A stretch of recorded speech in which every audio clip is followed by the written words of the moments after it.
On a bitter January evening, when London's winter fog pressed itself against carriage windows like an unwelcome witness, the grand townhouse of the Ashcrofts blazed with candlelight.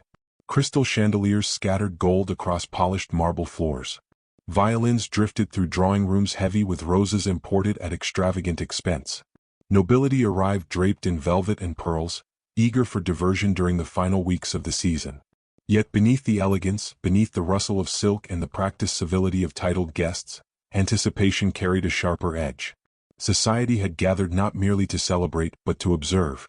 Lady Eleanor Ashcroft descended the staircase with one gloved hand resting upon the carved banister and the other protectively curved over the gentle swell of her abdomen. 7 months with child, she moved more slowly than she once had, though grace still accompanied every measured step. The ivory satin of her gown shimmered beneath candlelight, and lace softened the proud lift of her shoulders. She had always possessed uncommon composure, but tonight required more than poise. It demanded hope. For weeks, whispers had seeped through London's parlors. Lord Nathaniel Ashcroft had withdrawn into cold reserve. Invitations accepted jointly had been declined separately. The distance between husband and wife had become fodder for those who found entertainment in another household's grief. Eleanor had endured the scrutiny with quiet dignity, trusting that privacy would restore what public speculation threatened to destroy. Nathaniel stood near the fireplace of the ballroom, tall and immaculately dressed in black evening attire. His handsome features remained disciplined even in distress. Few noticed the tension in his jaw or the fatigue shadowing his eyes. Those who knew him described him as honorable, decisive, and devoted to duty. Those closest to him understood another truth. Once doubt entered Nathaniel's heart, it rooted itself with merciless persistence. When Eleanor approached, conversations faltered. "My lord," she said softly. Nathaniel inclined his head. "Lady Ashcroft."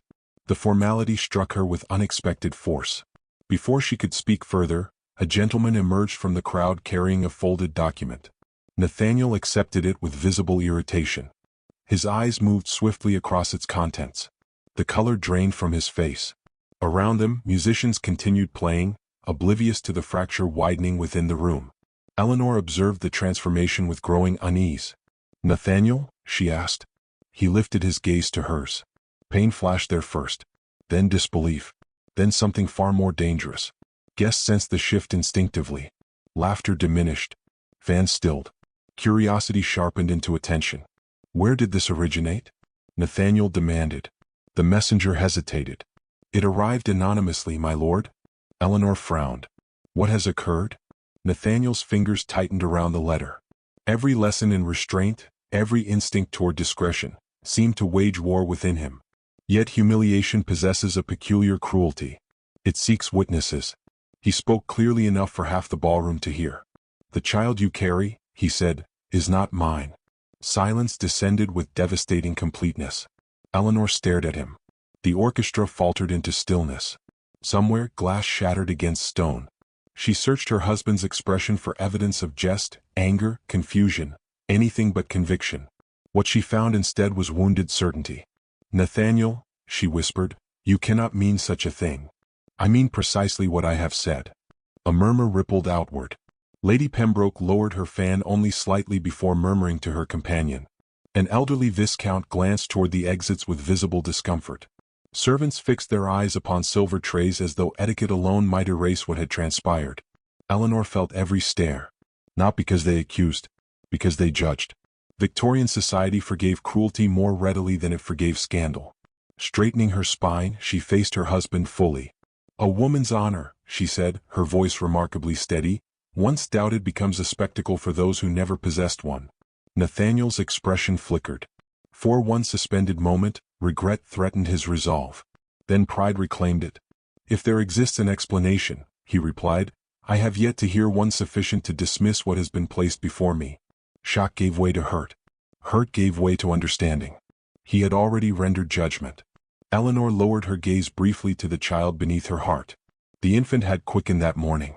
A reassuring flutter. Life continuing despite uncertainty. When she looked up again, tears remained absent from her eyes. "I shall not defend myself before an audience," she said quietly. "Truth does not improve through performance." Without awaiting permission, she turned away. The crowd parted. Each step toward the ballroom doors demanded impossible strength. Shame burned hot beneath her skin, yet another sensation accompanied it, grief profound enough to alter the shape of love itself. Behind her, Nathaniel did not call her name.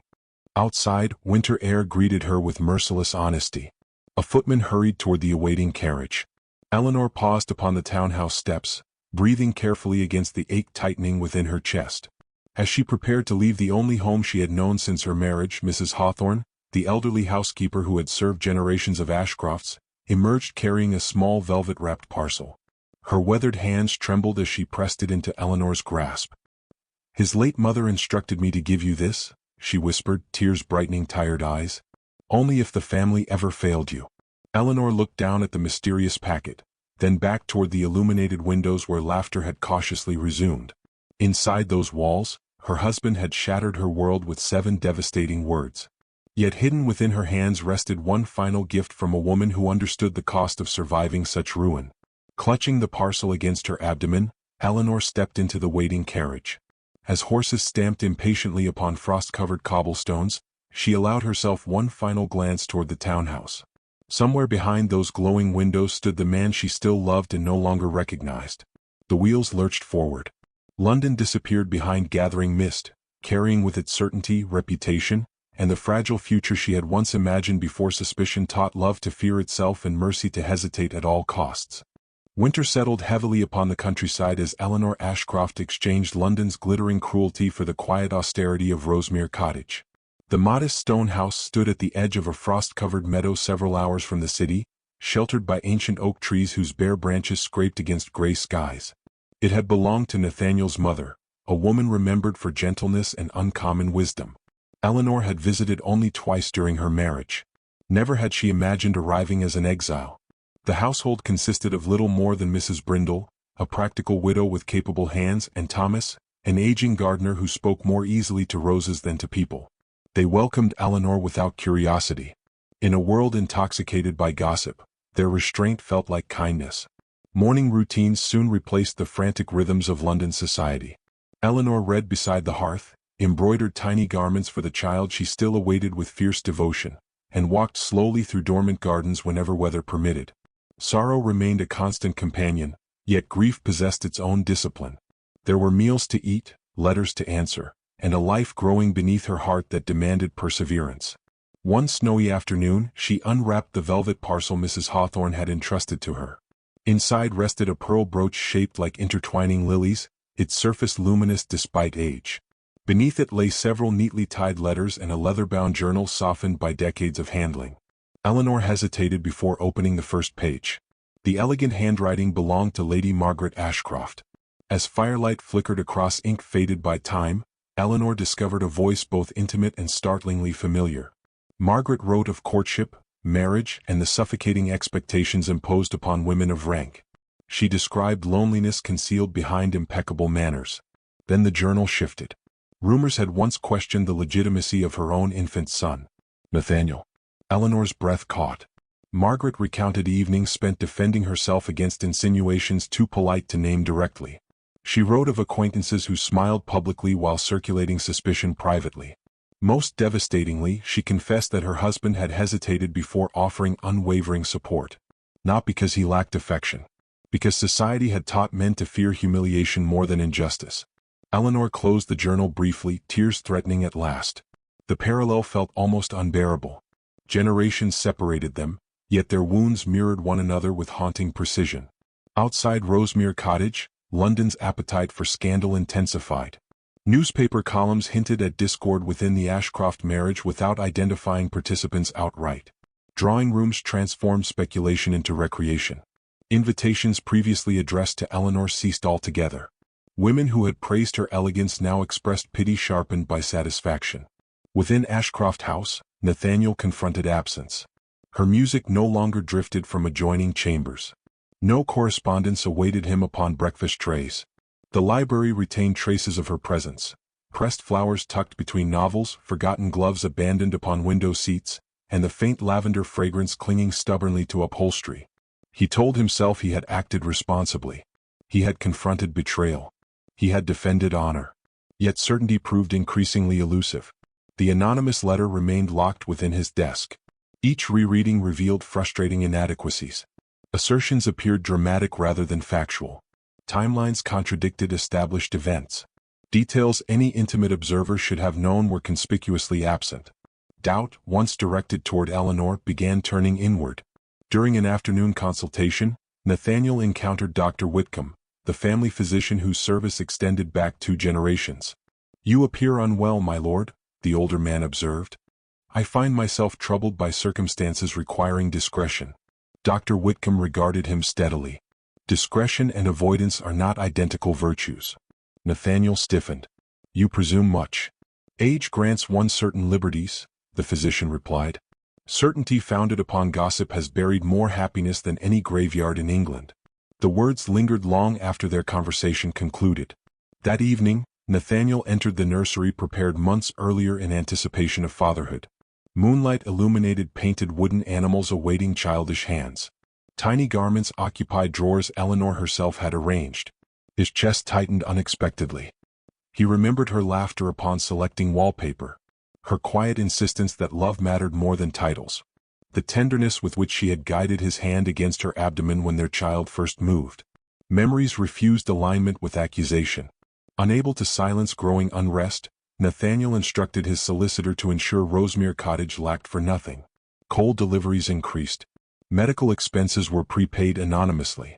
Grocers received generous compensation. Eleanor recognized the gesture immediately. She returned every unnecessary provision.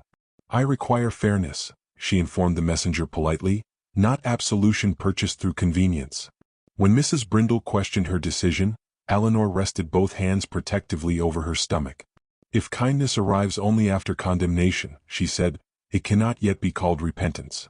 Before making her decision, Eleanor unfolded one of Margaret's remaining letters. It described Nathaniel as a boy who rescued injured birds and wept secretly when stable hands punished nervous horses. His mother warned that tenderness often concealed itself behind rigid principles, particularly in men trained from birth to mistake emotional restraint for strength. Eleanor pressed the page against her chest.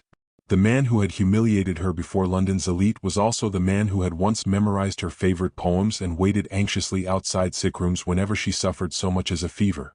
Contradiction, she realized, was the truest burden of love. And understanding that burden did not lessen its devastating weight upon her conscience tonight alone still. That night, wind rattled cottage windows while snow accumulated silently across surrounding fields. Eleanor returned to Margaret Ashcroft's journal, turning pages with mounting urgency.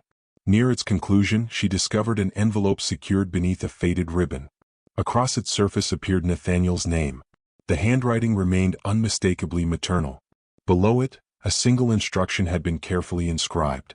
"Open only when your heart has become harder than truth." Eleanor stared at the sealed letter as embers glowed within the hearth. Then, with trembling fingers, she reached for pen and paper, uncertain whether destiny demanded silence or the courage to place his mother's final words into the hands of the man who had shattered her trust. Rain swept across London's rooftops in silver sheets as Nathaniel Ashcroft stood alone within his study, the sealed letter resting heavily in his hand. The elegant script spelling his name had once addressed birthday gifts and affectionate reminders to wear a heavier coat during winter rides. Now it carried the solemn gravity of final counsel. His mother's absence had become an old ache, softened by years yet never entirely extinguished. Breaking her seal felt strangely intimate, as though disturbing sacred ground. The fire crackled softly as he unfolded the pages. "My dearest Nathaniel, if you are reading these words, sorrow has likely visited your household. I pray I am mistaken. Yet I have known the peculiar dangers of pride, and I have witnessed how swiftly fear disguises itself as righteousness." Nathaniel lowered himself into the chair beside the hearth. "I once believed love alone protected a marriage. Experience taught me otherwise. Trust is the greater guardian. Affection without faith becomes fragile. Honor without compassion becomes cruel." His throat tightened. "I forgave your father many shortcomings. Yet the wound that lingered longest was not anger. It was the memory of his hesitation when others questioned my virtue. He eventually stood beside me. But there are moments when a heart breaks so quietly that no apology can entirely restore its original shape." Nathaniel pressed trembling fingers against his eyes. "Do not permit society's expectations to teach you suspicion where devotion has already offered proof. If the woman you love has given you years of loyalty, weigh those years more heavily than whispers delivered by strangers. He read the final line twice. Choose truth before pride, my darling boy. One preserves love. The other merely preserves appearances. Long after midnight, Nathaniel remained motionless. He thought of Eleanor standing beneath ballroom chandeliers, her expression composed despite unbearable humiliation. He remembered the slight tremor in her voice when she had spoken of honor. Most painfully he remembered her eyes. Not guilty. Wounded. Memory unfolded with relentless precision. Eleanor laughing as spring rain trapped them beneath a gazebo during their courtship. Eleanor nursing his fever without complaint through endless nights. Eleanor reading poetry aloud beside library windows while afternoon sunlight gilded the loose tendrils escaping her carefully arranged hair. He recalled the evening she had announced her pregnancy. Nathaniel had fallen speechless. She had guided his hand against her abdomen and whispered, "I believe our greatest adventure has just introduced itself." Tears had gathered unexpectedly within his eyes. He had kissed her forehead. "I shall endeavor to deserve such happiness," he had replied. The recollection struck with devastating force. Deserve. The word mocked him now. Before dawn, Nathaniel ordered preparations for travel. The journey toward Rosemere Cottage stretched across rain-soaked countryside. Bare trees lined muddy roads. Villages blurred beyond carriage windows. With every passing mile, certainty abandoned him further. What if forgiveness proved impossible? What if remorse arrived too late? At Rosemere Cottage, Eleanor sat near the sitting-room window embroidering delicate blue thread across linen. Outside, droplets traced uncertain paths down glass panes. The child shifted beneath her ribs, reminding her that tomorrow persisted regardless of yesterday's cruelties. Mrs. Brindle entered quietly. "There is a gentleman requesting audience." Eleanor's needle stilled. "Who?" The older woman hesitated. "Your husband." For several heartbeats, Eleanor said nothing. Then she rose. Nathaniel stood within the entrance hall, hat clasped tightly between gloved hands. Rain darkened his coat. Fatigue shadowed his features. He appeared less aristocratic certainty and more weary man. "Eleanor." "My lord." The formality unsettled them both. "I fear I arrive uninvited." "You feared correctly." A flicker of deserved shame crossed his expression. "If you wish me gone," he said carefully, "I shall comply. But I beg permission to speak before departing." Eleanor studied him. The impulse to dismiss him burned fiercely. Yet another part remembered years shared before suspicion poisoned affection. "You may have 15 minutes. They settled within the drawing room. Distance occupied the settee between them. Nathaniel removed the folded letter from his pocket. "My mother's final advice reached me," he said. Eleanor lowered her gaze. "I wondered whether it might." Silence stretched. Finally, Nathaniel spoke. "I believed strength required certainty," he admitted. "I thought hesitation revealed weakness. Instead, I allowed fear to masquerade as principle." Eleanor's hands tightened around her handkerchief. "You did not merely question me," she replied softly. "You condemned me publicly." His jaw clenched. "I know." "No." Her voice sharpened. "You cannot know. You have never entered a room and wondered which smile conceals mockery. You have never carried a child while strangers debate whether either of you deserves dignity." Nathaniel accepted each word without interruption. "You abandoned my truth," Eleanor whispered, tears brightening her eyes. "When I required your faith most desperately, you offered suspicion instead." Pain transformed his expression.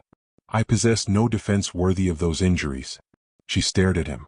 No justifications emerged. No accusations redirected blame. Only grief. Nathaniel leaned forward. "I loved you yesterday," he said quietly. "I love you now. Yet love without trust becomes something selfish and distorted. I understand that too late." Eleanor inhaled shakily. "I do not know whether broken trust can heal." "Then allow me to earn whatever remains possible." Emotion thickened the air between them. Outside, rain softened into mist. The child moved suddenly. Eleanor's breath caught.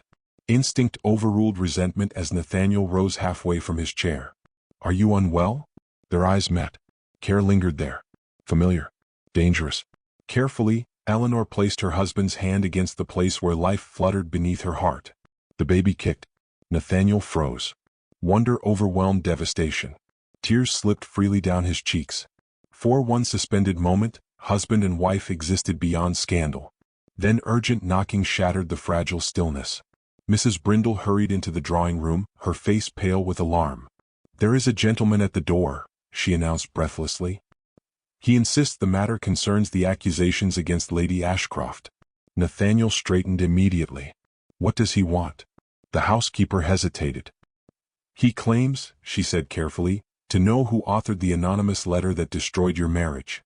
Rain pressed against the windows of Rosemere Cottage as the stranger stepped inside, shaking water from his coat, his expression carrying the uneasy certainty of a man who had crossed a moral threshold he could no longer uncross. Eleanor instinctively stepped back, one hand shielding her abdomen, while Nathaniel moved forward, placing himself between her and the unknown visitor without conscious thought. The stranger bowed stiffly and spoke, his voice low. My name is Mr. Caldwell, formerly clerk to the Whitmore estate, and I believe I can prove who composed the letter that destroyed your household. Eleanor's breath caught sharply, the journal slipping slightly within her fingers as though the past itself had shifted beneath her grasp. Nathaniel's eyes darkened, not with anger alone, but with the fragile crack of a man beginning to understand that his certainty had been engineered. He explained that the handwriting had been forged by Lady Agnes Whitmore, Nathaniel's distant cousin, whose ambition for inheritance had turned quietly venomous over years of exclusion from the Ashcroft line.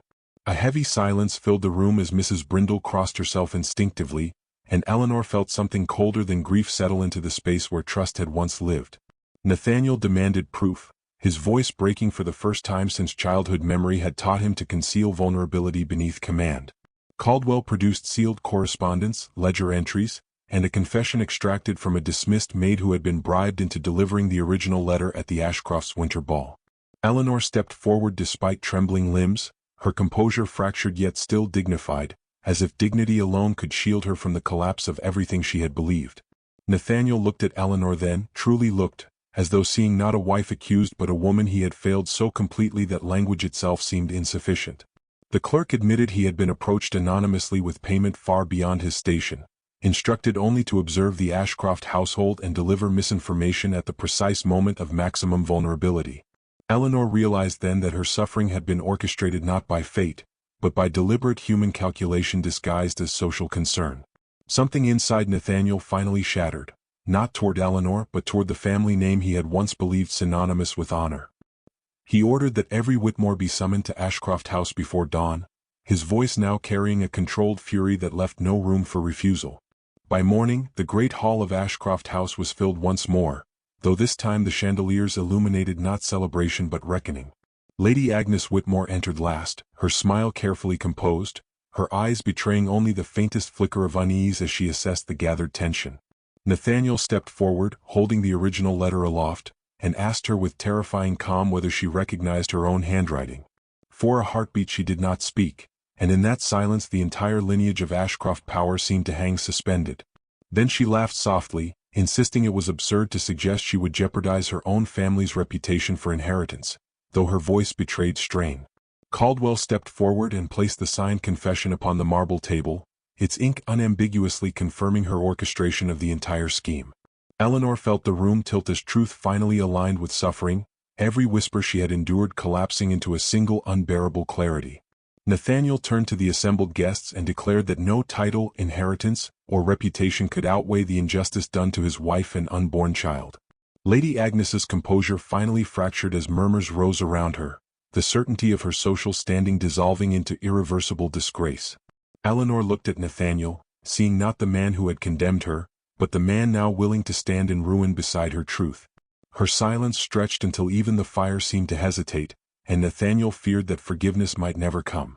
Then Mrs. Brindle returned once more breathless, announcing that Lady Agnes had not acted alone and that the true architect of the conspiracy still resided within the Ashcroft household itself. Nathaniel's expression darkened as the implication spread through the room like ink in water, corrupting every assumption of certainty he had just rebuilt. Eleanor instinctively stepped back, one hand returning to her abdomen as if to shield the fragile life within from the unraveling chaos of truth itself. Caldwell hesitated, then revealed that the payments originated not from Lady Agnes directly, but through a trusted intermediary within the Ashcroft estate payroll. Nathaniel's gaze slowly shifted toward the assembled servants, each face suddenly transformed from familiar background presence into potential source of betrayal. A heavy silence descended again, more suffocating than before, as suspicion turned inward and the very foundation of Ashcroft loyalty began to fracture. Eleanor met Nathaniel's eyes, and for the first time neither of them saw husband or wife, but two people standing on the edge of irreparable truth. Then the doors of Ashcroft House creaked open once more, and a second letter carrier stepped inside carrying a crest-marked envelope bearing the unmistakable seal of Nathaniel's own signature authority office. Every head turned as the envelope was presented to Nathaniel, whose hands trembled despite all discipline, and as he broke the seal he recognized the handwriting within not as foreign accusation but as a signature he had personally authorized months earlier during estate restructuring meant to protect the family from internal financial collapse. He had never disclosed to Eleanor or the household, and its implication suggested that the conspiracy extended beyond inheritance into deliberate manipulation of Nathaniel's own administrative authority. Silence engulfed the hall as Nathaniel lowered the document, realization dawning that the attack upon Eleanor had been intertwined with his own blind trust in systems he controlled. When he looked up his eyes met Eleanor's again, understood the enemy they had been chasing was not outside their world but embedded within architecture of their shared life. Hurried footsteps approached the corridor bringing consequences neither forgiveness nor fury could yet contain. A storm pressed itself against the stained-glass windows of Ashcroft House, turning the morning sky into a bruised expanse of gray and iron. Within the great hall, every breath sounded amplified, as though the building itself had begun listening for consequences. Nathaniel stood at the center of the marble floor where accusation, truth, and betrayal had collided only hours before, still holding the letter that had rewritten the architecture of his understanding. Eleanor remained a few paces behind him, silent yet unwavering, one hand resting instinctively upon her abdomen as though anchoring herself to something purer than the chaos surrounding them. The doors at the far end of the hall opened without ceremony. Lady Agnes Whitmore entered first, composed in the manner of someone who had rehearsed innocence longer than honesty. Her gown was immaculate, her expression carefully moderated into polite curiosity. Behind her followed two attendants and, unexpectedly, a solicitor whose presence immediately shifted the atmosphere from domestic tension to legal gravity. Nathaniel did not speak at once. He studied her with a stillness that made even seasoned servants uneasy. "You were summoned," he said at last, "because your name appears at the origin of a calculated deception against my wife." Agnes offered a soft, disbelieving laugh, as though the notion itself insulted reason. "Nephew, surely grief has clouded your judgment." "I would never." "Enough." The word struck the hall like iron. Eleanor's eyes flicked briefly toward Nathaniel, surprised not by his volume but by the clarity behind it. He was no longer the man torn between pride and doubt. Something within him had settled into a colder, more deliberate form of certainty. The solicitor stepped forward, opening a leather folio. "Correspondence recovered from Miss Caldwell's testimony confirms payments originating through estate intermediaries linked to the Whitmore Trust accounts. These payments were directed toward the delivery and authorship of the anonymous letter in question." Agnes's composure tightened, though only for an instant. "Accounts can be manipulated. Servants misremember. And desperate men," she added, glancing toward Caldwell with thinly veiled contempt, "invent confessions to save themselves from debt." Caldwell did not flinch. He merely placed a second document upon the table. "This," he said quietly, "is my sworn statement before magistrates." Nathaniel's gaze lowered to the paper, then rose again slowly. "You orchestrated this," he said to Agnes, not as question but recognition. A pause stretched long enough for truth to become unavoidable. Agnes straightened. When she spoke again, the softness had vanished entirely. "You speak as though you are blameless, Nathaniel. As though your house does not stand upon the same fragile foundations as every other titled name in England." Eleanor felt the temperature of the room shift. This was no longer mere exposure. It was escalation. Nathaniel stepped closer. "You destroyed my marriage." "I preserved your inheritance," she replied sharply. "Had that child been accepted without scrutiny, your line would have been vulnerable to claims, disputes, dilution." "My line?" His voice cracked with sudden fury. "You speak of bloodlines while standing in the ashes of a woman's dignity?" Agnes's eyes narrowed. "Dignity is a luxury afforded to those who can protect it." A heavy silence followed, one that seemed to stretch backward through generations of similar cruelty disguised as necessity. Eleanor finally spoke. Her voice was quiet, but it carried a steadiness that cut through the chamber more effectively than accusation. "You did not act to protect anything," she said. "You acted to control what you could not influence." Agnes turned her gaze toward her for the first time. A wife speaks boldly when she is newly abandoned. Nathaniel stepped instinctively closer to Eleanor, not as shield alone but as acknowledgement of shared fracture.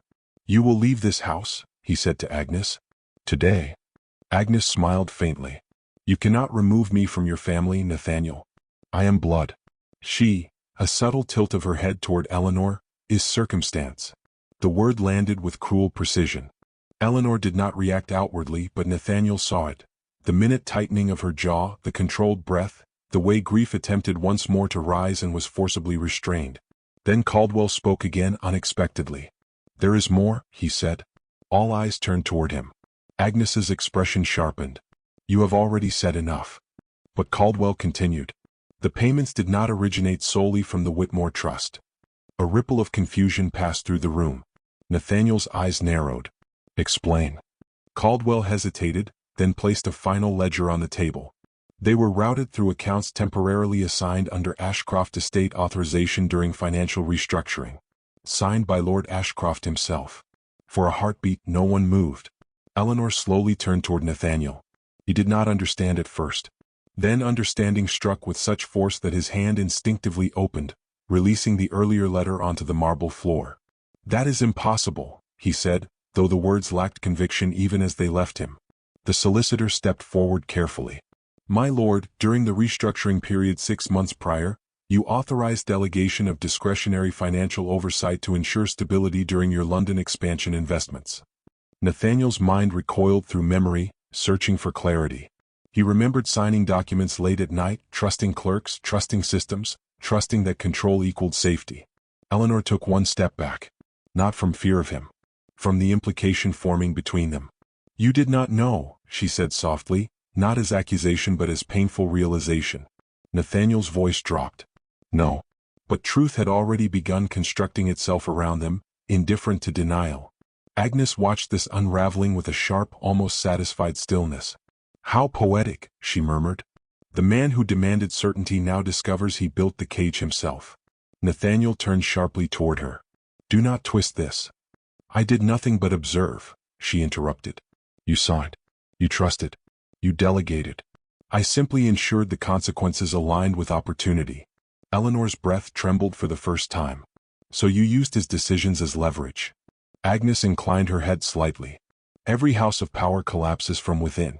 I merely accelerated inevitability. The room seemed to contract around them. Nathaniel stepped forward again, but this time his movement was unsteady. You exploited my authority to destroy my wife. Agnes met his gaze without hesitation. I preserved what you were too sentimental to defend. Eleanor closed her eyes briefly. When she opened them, something in her expression had changed, not softened but clarified. You have mistaken cruelty for strength, she said. Agnes gave a faint smile. And you have mistaken love for immunity. At that moment, thunder cracked outside so violently that the windows shuddered in their frames. The sound reverberated through Ashcroft House like judgment finally delivered. Nathaniel turned slowly toward Eleanor. For the first time he did not speak as husband, nor as nobleman, nor as accused or accuser. Only as a man stripped of certainty. I failed you, he said. Eleanor did not respond immediately. Her hand moved once more to her abdomen as the child shifted, grounding her in something larger than betrayal. Then she said very quietly, yes. That single word contained everything that had been broken. Agnes stepped back slightly, as though sensing the end of her control slipping beyond retrieval. But Nathaniel was no longer looking at her. He was looking at Eleanor. I will correct this, he said, though it sounded less like promise and more like confession. Eleanor studied him for a long moment, the weight of history between them pressing into silence. Then, from the corridor beyond the hall, hurried footsteps approached once more. A servant burst through the doors, breathless, face pale with urgency. My lord, he said, voice trembling, there has been an incident at Rosemere Cottage. Lady Ashcroft has gone into labor prematurely, and the midwife says the child's condition is uncertain. The world did not pause. It fractured. Nathaniel moved before thought could catch him, and Eleanor followed one step behind, neither of them looking back as Agnes stood frozen amid the ruins of her own design, watching as the consequences she had engineered finally escaped her control entirely.